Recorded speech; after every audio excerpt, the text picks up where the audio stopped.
Hallo zusammen, ich bin's mal wieder, euer Michael, und heute habe ich ein Video zur Panasonic Lumix S9 für euch. Und zwar geht es darum, die 5 wichtigsten Zubehörteile, die ich euch für die Kamera empfehlen würde.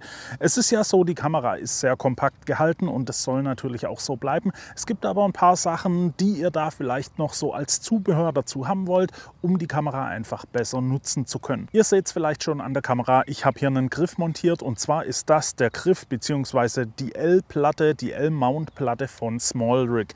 Ihr habt dadurch hier so einen kleinen, ja, abgehobenen Griff an der Kamera und auch eine Montageplatte, die ist AK Swiss kompatibel. Das heißt, ihr könnt, ohne da noch was zu montieren, das Ganze auf einem Stativ befestigen, wenn das natürlich AK Swiss tauglich ist.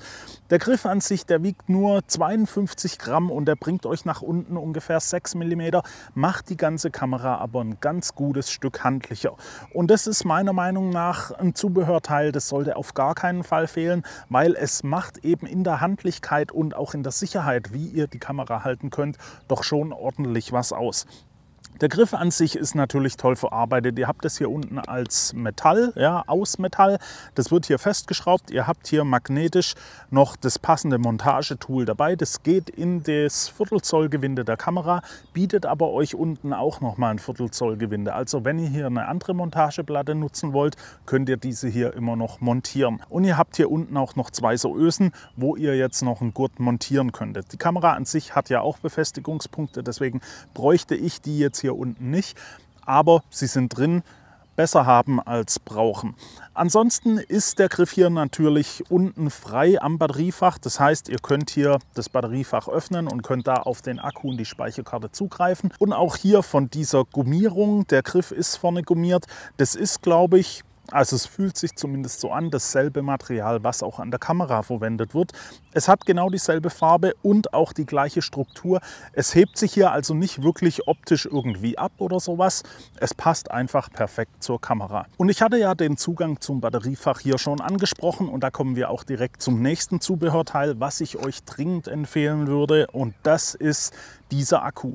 Der Akku ist auch von SmallRig und bietet euch einen USB-C-Anschluss. Und ihr habt da einfach den Vorteil, die Kamera kommt ja mit keinem Ladegerät, also ein extra Ladegerät, wo ihr den Akku laden könntet. Das heißt, ihr müsst den Akku immer über die Kamera über USB-C laden. Und wenn ihr euch da jetzt noch einen zweiten Akku dazu holt, dann habt ihr ja das Problem, ihr habt immer noch kein Ladegerät. Mit dem SmallRig-Akku entfällt dieses Problem, weil, wie gesagt, er hat hier oben einen USB-C-Port und da könnt ihr das Ganze dann einfach mit einem USB-C-Kabel an eurem Netzteil laden. Hinzu kommt auch noch, der Akku bietet euch ein bisschen mehr Kapazität. Ihr habt hier 2520 mAh. Der normale Akku hat 2200 mAh. Das heißt, ihr habt hier auch ein bisschen mehr Kapazität. Bei mir war es jetzt so, man merkt es zwar ein bisschen, aber es ist jetzt nicht so, dass das ein Unterschied von Welten wäre oder so. Aber man nimmt es natürlich doch gerne mit. Ihr habt hier dann auch noch so eine kleine LED verbaut, die kann rot oder grün leuchten. Rot während dem Ladevorgang, und wenn das Ganze abgeschlossen ist, dann leuchtet die grün. Das ist also auch ganz cool hier gelöst. Der Akku an sich ist in ca. 2 Stunden aufgeladen. Das geht also auch ordentlich schnell. Das ist, glaube ich, gar nicht so viel länger oder kürzer, wie das Ganze jetzt auch in der Kamera laden würde. Deswegen habt ihr da jetzt keine größeren Vor- oder Nachteile. Wie gesagt, ich habe den Akku hier schon länger in Benutzung und bin damit sehr zufrieden. Ich kann den also wirklich sehr empfehlen. Gerade wenn ihr euch einen zweiten Akku holen wollt, was ihr bei Videonutzung dann doch schon auch haben solltet, weil die Kamera da dann doch schon auch den Akkuverbrauch ein bisschen nach oben schraubt. Da könnt ihr mit dem zweiten Akku wirklich gut was anfangen, wenn der eben diesen USB-C-Port hat. Ich packe euch da natürlich alles in die Beschreibung unten rein. Der Winkel und auch den Akku, das packe ich euch direkt rein. Dann könnt ihr euch das mal anschauen und gegebenenfalls auch kaufen. Und dann kommen wir auch direkt zum nächsten Zubehörartikel. Und ihr seht es hier schon vielleicht, ihr habt es schon entdeckt. Ich habe hier so einen Peak Design Anchor, den Peak Design Anchor an der Kamera montiert. Und das bringt mich zum nächsten Thema, nämlich eine Handschlaufe. Ich hatte es ja gerade schon von der Sicherheit beim Halten von der Kamera durch den Griff. Da ist das Ganze schon sehr viel besser. Wenn ihr jetzt aber wirklich so unterwegs seid und vielleicht auch mal irgendwie über Gitterklippen oder sowas filmen wollt, da wollt ihr euch vielleicht noch ein bisschen doppelt absichern. Und da empfehle ich euch einfach eine Handschlaufe. Es gibt zwei Handschlaufen, die ich euch da empfehlen würde. Das ist einmal die Peak Design Cuff Handschlaufe. Die bekommt ihr auch, ich packe euch da den Link unten mal in die Beschreibung rein. Die bekommt ihr eigentlich überall und die kann man auch wirklich empfehlen. Die ist halt wie eigentlich alles von Peak Design ziemlich gut und ich habe damit sehr gute Erfahrungen gemacht. Habe aber hier an der Kamera eine andere Handschlaufe und zwar die Handschlaufe von Seamstrap. Die ist auch Peak Design kompatibel, also ihr könnt die hier ganz normal an der Kamera, ich zeige es euch direkt mal, befestigen. Und dann habt ihr hier, ich habe jetzt die Ausführung, die ist mit so einem Seil. Die Teile von Seamstrap, die werden alle handgefertigt. Also den Dennis kenne ich auch persönlich und der macht da wirklich sehr gute Arbeit. Ihr könnt es euch so ein bisschen konfigurieren. Das gibt es in verschiedenen Farben und dann natürlich auch in Leder und so weiter. Ihr könnt euch das auch anpassen. Wenn ihr den da anschreibt, dann kann er euch da auch wahrscheinlich eine andere Länge und so weiter bieten. Also das ist wirklich auch sehr cool und es gibt euch halt eben diese Sicherheit, dass die Kamera eben gar nicht mehr aus der Hand fallen kann. Und ja, zum Vloggen selbst würde ich eine Handschlaufe jetzt nicht unbedingt nutzen, aber es ist so, eben zum Fotografieren oder wenn man unterwegs ist mir die Sicherheit dann doch schon was wert. Ich packe euch das auch mal in die Beschreibung, da müsste es sogar einen Rabattcode noch geben bei Seamstrap, den schreibe ich euch da auch mal mit rein, dann könnt ihr euch das Ganze mal angucken. Wie gesagt, ich empfehle euch dieses Seil, das ist auch sehr angenehm in der Hand und auch am Arm, wenn ihr das tragt. Also ist wirklich sehr toll und auch farblich passt es hier natürlich sehr gut dazu. Und dann kommen wir ja, zum nächsten Zubehörteil. Es soll ja ordentlich weitergehen. Wir machen die Klappe nochmal auf und zwar die Speicherkarte. Die Kamera hat ja nur einen Slot und da ist es eben so, ihr habt halt so gut wie kein Backup. Beziehungsweise ihr habt kein Backup. Wenn eure Speicherkarte da drin versagt, dann sind halt eure Daten weg.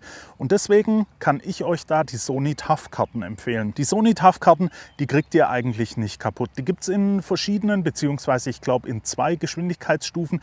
Ich habe jetzt hier die schnellste gerade drin, weil ich die etwas langsamere hier in der S5 Mark II drin habe. Es ist so, die etwas langsamere tut es auch, da würde ich euch aber empfehlen 256 GB zu nehmen. Hier sind jetzt gerade 64 drin und das ist jetzt nicht so, dass ich die unbedingt ja, als 64 GB Karte empfehlen würde, wenn ihr damit filmen wollt, weil bei 6K Open Gate kommen da halt schon Daten drauf, dann kommt ihr da glaube ich auf 39 Minuten oder irgendwie sowas und da ist dann ein bisschen mehr Speicher natürlich schon besser. 128 GB gibt es da noch oder eben 256, da müsst ihr euch dann überhaupt gar keine Gedanken drüber machen, dass euch vielleicht mal der Platz ausgehen sollte, weil da habt ihr dann genug Platz zur Verfügung. Ich verlinke euch das unten auch mal. Ich nutze sonst auch noch SanDisk-Karten. Da gibt es ja die SanDisk Extreme Pro Karten. Ich muss aber schon sagen, die Sony TAF, die machen auch einfach einen viel tougheren Eindruck und die kriegt ihr einfach nicht kaputt. Da müsst ihr euch also keine Gedanken drüber machen, dass da irgendwie mal ein Datenverlust oder so auftritt. Ich habe jetzt auch noch von niemand gehört, der so eine Karte mal kaputt gekriegt hat. Deswegen empfehle ich euch dann eher doch die. Wenn es ein bisschen günstiger sein soll, dann könnt ihr dann natürlich auch zu SanDisk greifen. Da habe ich auch keine schlechte Erfahrung mitgemacht. Aber wie gesagt, ich bin da eher so der dann die Sony TAF nutzt, wenn ich wirklich sicher gehen will, dass meine Daten mir wichtig sind, also wenn ich irgendwelche sicheren Sachen mache. Die Kamera hat halt nur einen Speicherkartenslot und deswegen solltet ihr da schon nicht unbedingt an der Speicherkarte sparen. Und dann habe ich jetzt noch ein 5. Zubehörteil, nenne ich es mal, für euch, was ich euch empfehlen würde. Und zwar, das ist ganz einfach eine Display-Schutzfolie. Das Display, ihr könnt es zwar einklappen und dann ist das Ganze geschützt, aber ich habe es an mir selber auch schon gemerkt, ich habe es einfach öfters vergessen, dass ich hier das Display ausgeklappt lasse, beziehungsweise eben umgedreht geklappt lasse. Und wenn ihr das dann durch das, ich habe hier das 18 bis 40 mm Objektiv dran, das passt ja gut in eine Tasche. Und dann will man natürlich nicht, dass da das Display verkratzt, weil es ist eben halt auch der einzige Bildschirm, den ihr da an der Kamera habt. Und da empfehle ich euch einfach, ich glaube, die Firma heißt Protect. Die verlinke ich euch auch einfach unten mal in der Beschreibung. Die habe ich auch schon an der Fuji X100 Mark VI und an der Z8 und so weiter benutzt. Also ich bin da völlig zufrieden. Vor allem, ihr habt da einfach keinen Qualitätsverlust. Also das hat keine Auswirkung auf die Bildqualität vom Display und das ist ja auch wichtig. Und es schützt euch das Display einfach vor Kratzern. Jetzt ist es so, es ist nicht so eine Panzerglasfolie oder so, wo ihr hier mit einem Nagel draufhauen könntet oder sowas.